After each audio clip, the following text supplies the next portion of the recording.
मागच्या काही वर्षात भारत सरकारने पायाभूत सेवांच्या निर्मितीसाठी खूप पैसे खर्च केले आहेत रे. हो चंपक, बरोबर आहे तुझं. पण आता अचानक कसं काय आठवलं रे तुला हे? अरे मी ऑफिसला येताना मेट्रोचं काम बघत होतो. तिथे साईटवर जेसीबी वापरून काम चालू होतं. जेसीबी किती मजबूत असतो रे. जेसीबीच्या मदतीने अगदी सहज डोंगर फोडायचं काम चालू होतं. हो चंपक, तू म्हणतो ते 100% बरोबर आहे. जेसीबी खूपच मजबूत असतात. जेसीबीचे बरेच पार्ट कास्ट स्टील पासून बनवले जातात.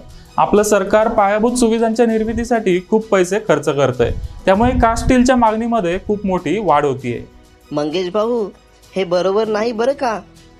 कास्ट स्टीलच्या मागणीत एवढी वाढ होतीये आणि तू या सेक्टर मधला एकही शेअर अजून मला सांगितला नाहीयेस.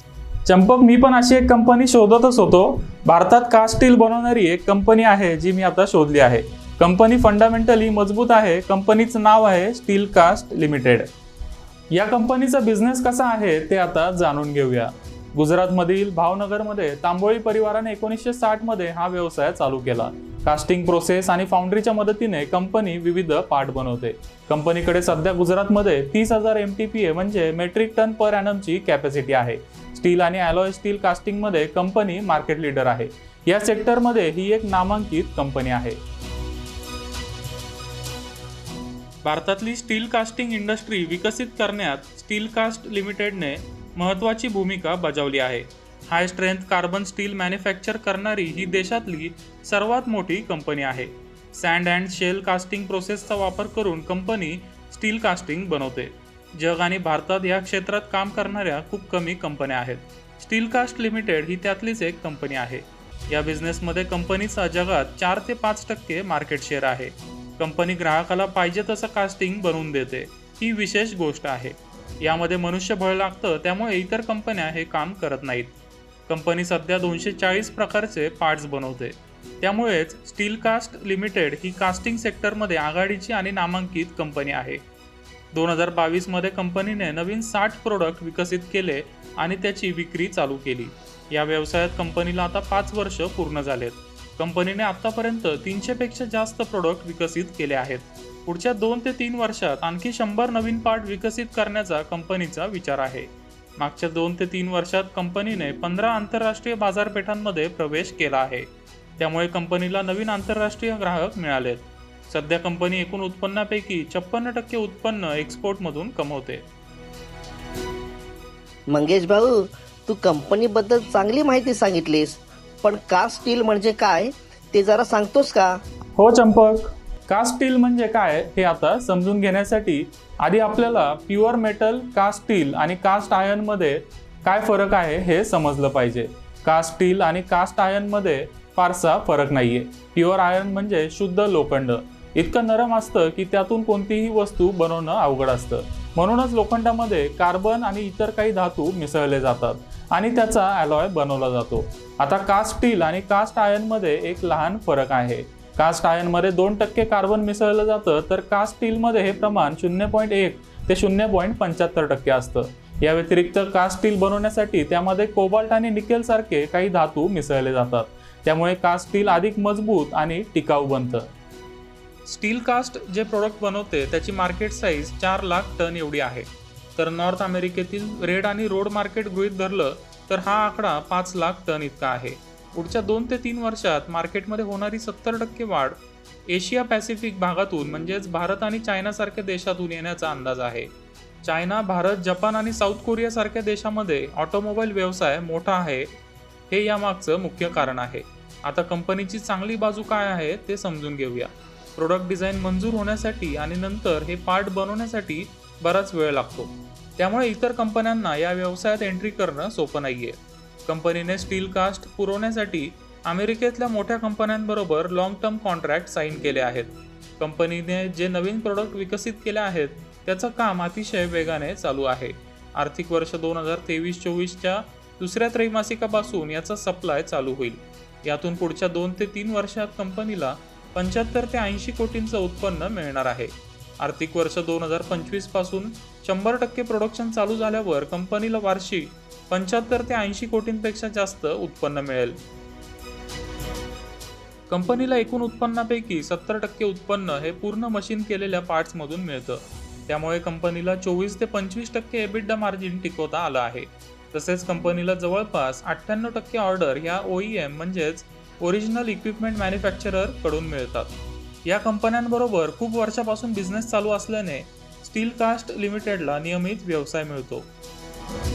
भारत सरकार डिफेन्स सेक्टरमध्ये खूप मोठ्या प्रमाणावर गुंतवणूक करत आहे.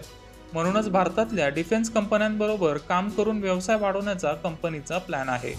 कॅपॅसिटी वाढवण्यासाठी कंपनी चालू आर्थिक वर्षात 18 कोटींची गुंतवणूक करणार आहे. कंपनीकडे सध्या BEML, caterpillar, JCB, FL Smith आणि इतर नामांकित ग्राहक आहेत. जो इनका एक्सपर्टाइज है कि बेसिकली कस्टमाइज्ड कास्टिंग जो बनाते हैं, basically earth moving equipment sector के लिए, सीमेंट के लिए, पावर के लिए, रेलवेज के लिए, डिफेंस सेक्टर के लिए. तो कहने का मतलब क्या है कि जब आप कस्टमाइज कास्टिंग बनाते हैं तभी आपका मटेरियल वैल्यू प्लस उसका जो ब्रिटलनेस जो होता है वो बहुत ही सावधानी से आपको काम करना पड़ता है. तो ये मुझे लग रहा है कि इनका कॉम्पिटिटिव स्ट्रेंथ है. का जो ROC है वो 25% है, रिटर्न ऑन इक्विटी 33% है, प्लस कर्जा मुक्त कंपनी है. और प्लस जिस प्रकार का डिमांड आउटलुक हमको दिख रहा है इंफ्रास्ट्रक्चर से, रेलवे से, डिफेंस से, लोकोमोटिव से, तो उस पॉइंट ऑफ व्यू से ये कंपनी काफी यूनिकली वेल पोजिशन्ड है. क्योंकि अगले 2-3 साल हमको लग रहा है इंडिया में जो कैपिटल गुड्स का जो बड़ा स्टोरी हम सब बोल रहे हैं, इसका एक हिस्सा स्टील का जरूर बने. मंगेश भाऊ, कंपनीची आर्थिक कामगिरी कशी आहे ते पण सांग लवकर. आणि कंपनी किती कोटींचं उत्पन्न आणि नफा कमवेल याचा काही अंदाज आहे का तुझ्याकडे? हो चंपक, कंपनीची आर्थिक कामगिरी कशी असेल तेही सांगतो तुला. नीट लक्ष देऊन ऐक. आर्थिक वर्ष 2023 मध्ये कंपनी 481 कोटींचं उत्पन्न कमवेल असा अंदाज आहे. तसेच कंपनी आर्थिक वर्ष 2024 आणि 25 मध्ये अनुक्रमे 602 कोटी आणि 752 कोटींचं उत्पन्न कमवेल असा अंदाज आहे. आर्थिक वर्ष 2023, 24 आणि 25 मध्ये कंपनी अनुक्रमे 68 कोटी, 88 कोटी आणि 115 कोटींचा निव्वळ नफा कमवेल असा अंदाज आहे. म्हणजेच कंपनी 2023, 24 आणि 25 मध्ये अनुक्रमे 33.6 रुपये, 43.5 रुपये आणि 56.8 रुपयाचा EPS कमवण्याची शक्यता आहे. चीज की बात करें तो दो बड़े इंपॉर्टेंट कॉस्ट कंपोनेंट्स कंपनी के लिए होते हैं. एक तो स्क्रैप का कंजम्पशन होता है. तो स्क्रैप की कीमतें अगर बहुत तेजी से भाग गई तो डेफिनेटली इनको थोड़ा सा प्रॉफिटेबिलिटी में दबाव आ सकता है. हालांकि अभी स्क्रैप अवेलेबिलिटी कंफर्टेबल है. दूसरा पावर सेक्टर, पावर का जो रिक्वायरमेंट होता है वो बहुत ज्यादा होता है क्योंकि पावर कंजम्पशन फर्नेस में बहुत ज्यादा लगता है. तो पावर का अगर मान लीजिए कि अगर टैरिफ बढ़ गया तो डेफिनेटली इनको थोड़ी दिक्कत हो सकती है. लेकिन यहाँ पे भी मैं आपको बता दूं कि इन्होंने अभी एक सोलर और विंड प्लांट में निवेश किया है. करीबन 75 to 80% इसका फायदा इनको FY24 से मिलेगा. म्हणजे कंपनीची आर्थिक कामगिरी चांगली असणार आहे. कंपनीचा बिझनेस तर मजबूत आहे, पण कंपनीसाठी कोणती जोखीम आहे का ते पण सांग. हो चंपक, प्रत्येक बिझनेसमध्ये जोखीम ही असतेच. आता स्टील कास्टसाठी कोणती जोखीम आहे ते जाणून घेऊया. कंपनीचा बराच व्यवसाय हा अर्थ मूव्हिंग आणि मायनिंग सेक्टरवर अवलंबून आहे. ही सर्वात मोठी जोखीम आहे. ही जोखीम कमी करण्यासाठी कंपनी रेल्वे आणि डिफेन्स सारख्या सेगमेंटमध्ये व्यवसायाचा विस्तार करते. पुढच्या 2 ते 3 वर्षात अर्थ मूव्हिंग आणि मायनिंग सेक्टर शिवाय इतर सेगमेंटमधून उत्पन्न मिळावं यासाठी कंपनी प्रयत्न करते. मात्र कंपनी ज्या सेगमेंटमध्ये काम करते त्यात स्पर्धा वाढते. Simplex castings, Gujarat Intrux, PTC industries, Magna Electrico castings आणि भिलाई इंजिनिअरिंग सारखे तगडे स्पर्धक असल्यामुळे कंपनीच्या व्यवसायावर नकारात्मक परिणाम होऊ शकतो. कि इस साल कंपनी 67-68 करोड़ का प्रॉफिट कमाएगी. करीबन 33 रुपए की अर्निंग इस साल आएगी. और अगले 2 साल के लिए मुझे लग रहा है कि कंपनी का जो प्रॉफिट ग्रोथ है वो कम से कम 20-25% सालाना बढ़ने की उम्मीद है.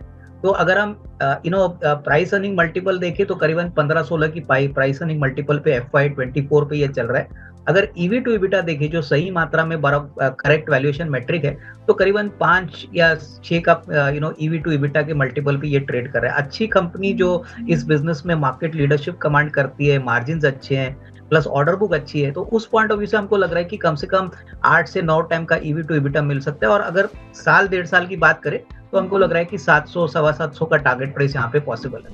बरं झालं मंगेश भाऊ, तू याबद्दल सविस्तर माहिती दिलीस ते. आता सध्या या शेअरचं व्हॅल्युएशन कसं आहे आणि या शेअरसाठी तज्ज्ञांनी टार्गेट किती दिलं आहे ते पण सांग. हो चंपक, 2024च्या अपेक्षित अर्निंग्सनुसार हा शेअर सध्या 7च्या EV to EBITDA ला ट्रेड करतोय. तर 2025च्या अपेक्षित अर्निंग्सनुसार हा शेअर 6च्या EV to EBITDA ट्रेड करतोय. कंपनीचा ट्रॅक रेकॉर्ड, मजबूत व्यवसाय आणि चांगले ग्राहक या सगळ्याचा विचार केला तर हा शेअर आकर्षक व्हॅल्युएशनला ट्रेड करतोय. कंपनीचं ट्रॅक रेकॉर्ड आणि भविष्यातील पोटेन्शियल लक्षात घेता हा शेअर 9 ते 10च्या EV to EBITDA ट्रेड करू शकतो. कंपनीच्या बिझनेसमध्ये असणारी स्थिरता, वाढणारा मार्केट शेअर, प्रमोटरचं ट्रॅक रेकॉर्ड या सगळ्या कारणांमुळे शेअरचं री-रेटिंग होऊ शकतं. त्यामुळे हा शेअर पुढच्या 18 महिन्यात 708 रुपयापर्यंत वाढू शकतो.